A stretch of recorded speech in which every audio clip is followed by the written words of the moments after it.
প্রাক্তন তৃণমূল সাংসদ তথা অভিনেত্রী মিমি চক্রবর্তীর পর ইডি অফিসে হাজিরা অভিনেতা অঙ্কুশ হাজরার। বেআইনি বেটিং অ্যাপ কাণ্ডে আইনজীবীকে সঙ্গে নিয়ে হাজিরা অভিনেতার। সূত্রের খবর, মঙ্গলবার সকাল 11:15 নাগাদ দিল্লিতে ইডির দপ্তরে হাজিরা দেন অভিনেতা। হাতের ফাইলে ছিল বেশ কিছু নথিপত্র। কি শর্তে, কত টাকার বিনিময়ে অঙ্কুশের সঙ্গে কত বছরের চুক্তি হয়েছিল ওই বেটিং অ্যাপ সংস্থার, টানা জিজ্ঞাসাবাদ ইডির আধিকারিকদের। অভিযোগ, এই সমস্ত অ্যাপ বেআইনিভাবে কর ফাঁকি দিয়ে কোটি কোটি টাকা আয় করেছে। সূত্রের খবর, অফিসাররা জানতে চাইছেন বেটিং অ্যাপ বেআইনি জেনেও এই তারকারা কেন তার প্রচার করেছিলেন, এই প্রচারের জন্য তারা কত টাকা পেয়েছিলেন, সেই টাকা কিভাবে তাদের কাছে পৌঁছেছিল। বিজ্ঞাপনের জন্য টাকা নেওয়া তারকাদের সমস্ত নথি খতিয়ে দেখে ইডি আধিকারিকরা। তবে অঙ্কুশ হাজরার আইনজীবী জানান, এই ঘটনার সঙ্গে অঙ্কুশ হাজরার কোনো যোগাযোগ নেই। So these are routine things. नहीं ऐसा कुछ रिलेशन है नहीं, ऐसा कुछ केस इनके अगेंस्ट है भी नहीं। These are routine, जो भी आपके बहुत सारे ऐप्स हैं जिनसे भी आप जितने भी सेलिब्रिटीज़ हैं उन्होंने काम किया है, तो they are asking questions, that's it. Disclose all these things. These are routine investigations which are being conducted by ED.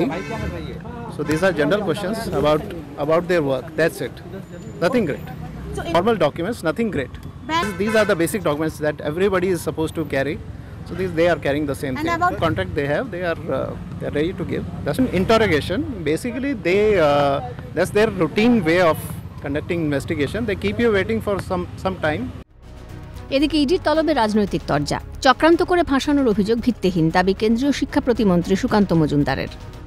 চক্রান্ত করে ফাঁসায়, তাহলে এই যে নাম, তৃতীয় নামটা আপনারা নিলেন, উর্বশী রাউতেলা, তো উর্বশী রাউতেলা তো তৃণমূল করে না বা কংগ্রেসও করে না, কোনো রাজনৈতিক দলের সাথে যুক্ত নয়, তাহলে তাদের নাম আসছে কেন? আপনি যদি বেটিং অ্যাপের সাথে যুক্ত হন, স্বাভাবিকভাবে আপনার নাম আসবে। এবং আমরা বুঝতে পারি যে এই রাজ্যের অর্থনীতির অবস্থা যে ভঙ্গুর, অর্থনীতি নেই। আগে 100টা সিনেমা তৈরি হতো টলিউডে, এখন সেটা 40-এ নেমে গেছে গোটা বছরে। তো কোথায় যাবে এরা? নানা রকম অসামাজিক কার্যের সাথে যুক্ত হয়ে যাচ্ছে। পাল্টা ভোট এলেই ইডির তৎপরতা বৃদ্ধি পায়। বিজেপি রাজনৈতিকভাবে না পেরে এভাবেই রাজনীতি করে বলে বিজেপিকে নিশানা তৃণমূল মুখপাত্র কুণাল ঘোষের। ভোটের ঠিক একটুখানি ভোট ব্যাপার এলে বিজেপি যেহেতু সাংগঠনিকভাবে রাজনৈতিকভাবে পারবে না, ফলে তারা তো এইগুলোই করেন, কখনো ইডি, কখনো সিবিআই, কখনো এনআইএ, এইগুলো দিয়ে পলিটিক্স, টাকা আটকে দেওয়ার পলিটিক্স, কুৎসা করার পলিটিক্স। এবার তো আবার নির্বাচন কমিশনকে নামিয়েছেন, ভোটার তালিকাকে কোনোভাবে প্রভাবিত করার চেষ্টা, এই ধরনের কাজগুলো। এদের তৎপরতা দেখলেই বুঝবেন সামনে ভোট আসছে। একই মামলায় মঙ্গলবার দিল্লি ইডি দপ্তরে বলিউড অভিনেত্রী উর্বশী রাউতেলাকেও তলব করে ইডি। গত বছর থেকেই এই বেটিং অ্যাপের প্রচার ঘিরে বহু বলিউড ও দক্ষিণী সিনেমার তারকা, এমনকি কয়েকজন ক্রিকেটারও আইনি সমস্যায় জড়িয়েছেন। এবার তাতে সংযোজন মিমি, অঙ্কুশ। ইন্দ্রাণী দাশগুপ্তের রিপোর্ট, ক্যালকাটা নিউজ।